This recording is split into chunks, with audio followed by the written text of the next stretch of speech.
ladies and gentlemen, we're turning now to colleges who were involved right from the beginning, and I do want to emphasise the national nature of the campaign we're talking about. I'd like to welcome up Professor John Slavotinek, who's the Dean of the Faculty of Clinical Radiology, and he's representing today the Royal Australian New Zealand College of Radiologists. Would you please make a radiologist welcome? I think that was a very good sign. They seem very keen to meet you. Your college has been involved right from the start. Why? Why are you so keen on all this? There are several reasons for this. I guess the first and simplest is there's been a successful initiative overseas, initially begun by the American Board of Internal Medicine in 2012, and it's spreading internationally. The other thing by way of background is there's been a rapid increase in the number and complexity of medical imaging tests, and this, I guess, drives a need for the College of Radiologists to improve the appropriate use of those tests so that resources are used as effectively as possible. In terms of that, one of the elements of the college mission statement, in fact, is around driving the proper, safe and appropriate use of medical imaging. Thirdly, we also are involved for quite some time in a number of initiatives directed at improving appropriateness of imaging. And this includes websites that are directed at consumer information, two examples being Inside Radiology, which is aimed at the radiology side of our college, and the other being Targeting Cancer, aimed at the radiation oncology side of our college. And these provide information to consumers, but they also, where appropriate, encourage conversations between health providers and consumers. And finally, and perhaps the most important, is I think it's the right thing to do. You've progressed to some new work, and I think particularly tools to help implementation of this campaign within health services. Tell us a little bit about that.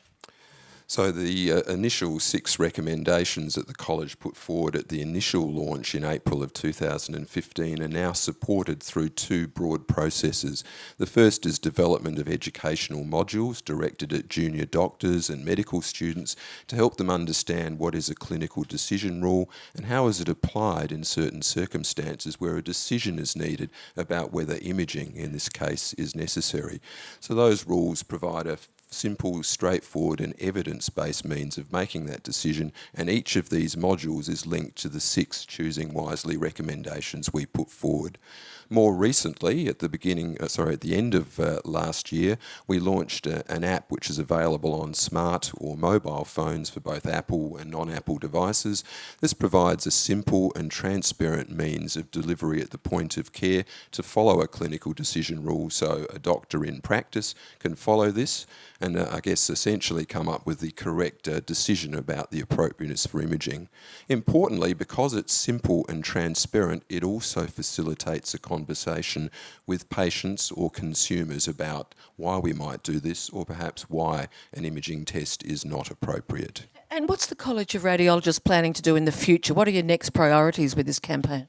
So initially the modules and apps were developed under the leadership of Professor Stacey Gergen at Monash, and that was the first site to deploy. We've deployed now at 15 sites in terms of the educational modules, and the obvious first step is to continue that rollout. We also want to assist radiologists who are often in the initial phase of those local conversations with either universities or healthcare institutions to try and increase the uptake of this initiative. And I think, to keep the answer short, the other very important component of this is we're well advanced in development of the initiative for additional recommendations in the sphere of radiation oncology, an important part of our college. And so we anticipate those recommendations will be forthcoming at the next time that there's a launch of this entity. I have a stepdaughter who's just started her first job as a graduate doctor, and the amount of information hurling at those young doctors who, of course, don't sleep for the first few years, despite all the improvements in that area. You wouldn't have slept probably for decades when you trained. But my point is they are inundated with information. So is this reference to things like smartphone apps, to brevity, critical in punching through?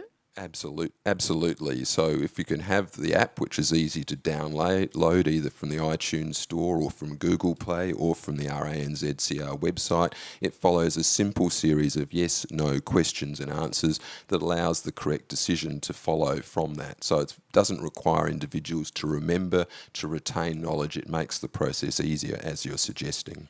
And so could interested patient advocates or individual patients download it too?